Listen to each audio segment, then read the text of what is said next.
Namaskar friends. In the last three videos, we have been discussing about the soul. We have discussed in few verses, although this discussion can go on and on for very long. But our purpose is to basically tell you the most important aspects. So accordingly, we have chosen verses which will give you the complete idea about the soul. And the next very closely related topic to the soul is reincarnation. So, over here in this video, we are going to discuss reincarnation. Again, we take our references from Srimad Bhagavad Gita. Bahuni me vyatitani janmani tav charjun tanyaham ved sarvani na tam ved parantap. O Parantap Arjun, me and you, both of us, have taken many births. But while I know about all of them, about all of my previous births, you do not. So, because Bhagavan Krishna is God Almighty, He is the creator, sustainer, and destroyer of all the universes. So, He remembers all of His previous births, but He's telling Arjun that you don't remember your previous births. Friends, this is a cycle of nature where, upon taking birth, a person a person forgets the memory of the previous birth or the birth even before them, before the previous birth. But Bhagavan Krishna, he remembers all of his previous births. So we go to the next verse. यं यं वापि स्मरन् भावं त्यजन्त्यन्ते कलेवरं तं तमेवेति कौन्तेय सदा तद्भाव भाविता. So Bhagavan Krishna says, O son of Kunti, at the time of death, a person, whichever bhav the person is in, friends, there is no equivalent word for bhav in English language. So I am using the word bhav. It is not the rate. For example, rate of the vegetable. It's not that. It is a bhav of the mind. The state of the mind. You have to understand it. Bhav also means the state. And it is the state of mind which Bhagavan Krishna is talking about. And he is saying that the person gets the physical body, the next physical body, according to that bhav which he had at the time of death. Okay, so at the last moment of anybody's life, the bhav he is having, that is very important. Now we understand what it means further. A Brahm Bhavan Loka Punravartino Arjuna Mamutpeta tu Kante Punarjan na Vidyate. O Arjun, whoever in the Brahm is bound to take birth after death. Friends, note that he is saying that whoever living being is existing in this Brahm, there are billions of universes. In our universe, we have this world. Along with this, we have Devlok, we have Brahmlok, Shivlok, Vishnulok. They are all within the same Brahm. So Bhagavan Krishna is saying that whoever has taken birth in this Brahm, it includes our world, Devlok, and higher lokas, higher universes.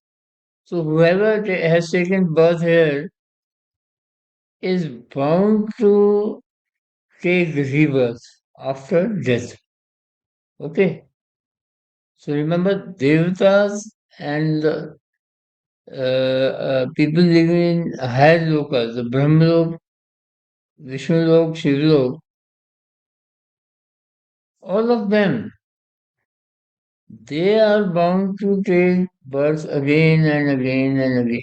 Remember, this is a very important principle. This is a principle.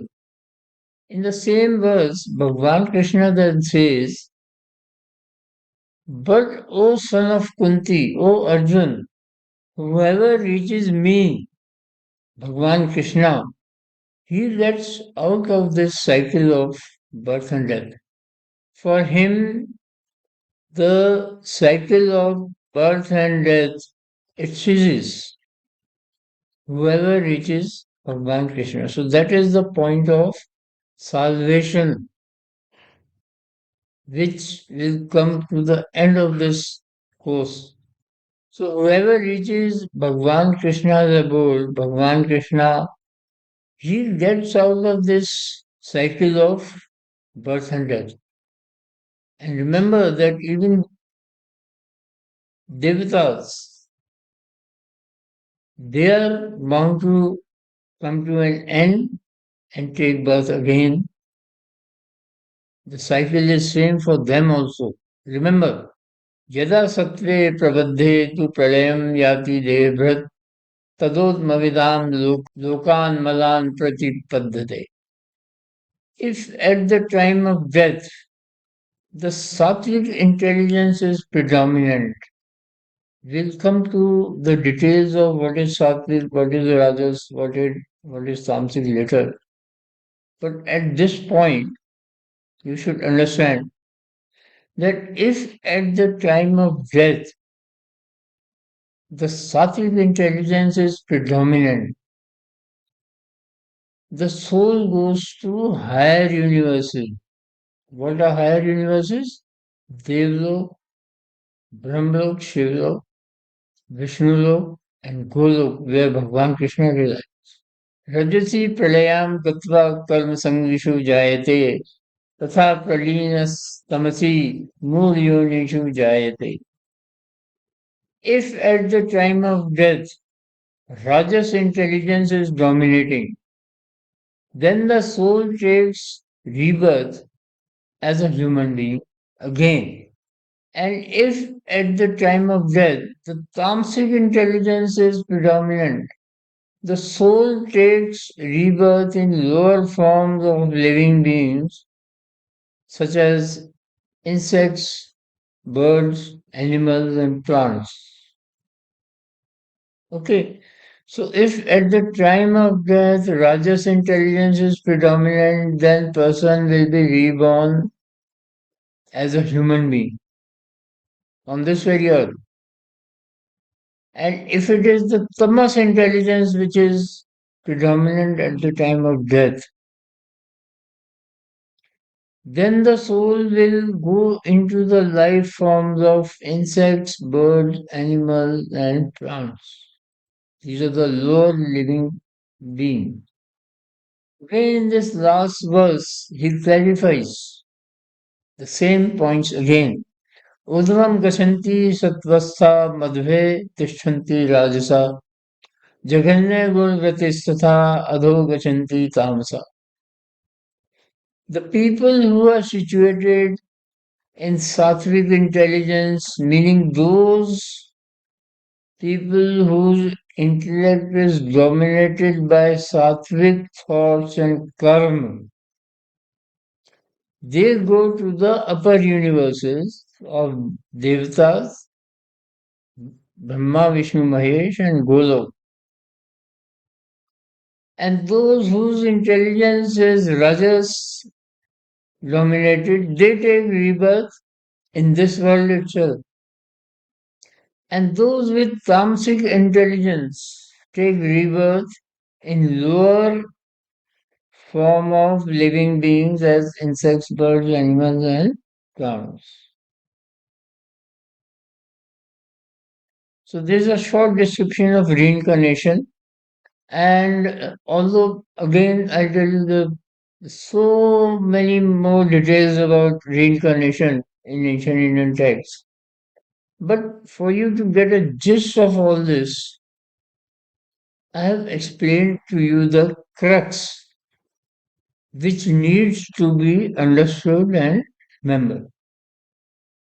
Now we will go on to the next important topic of creation. So that is going to be our next video.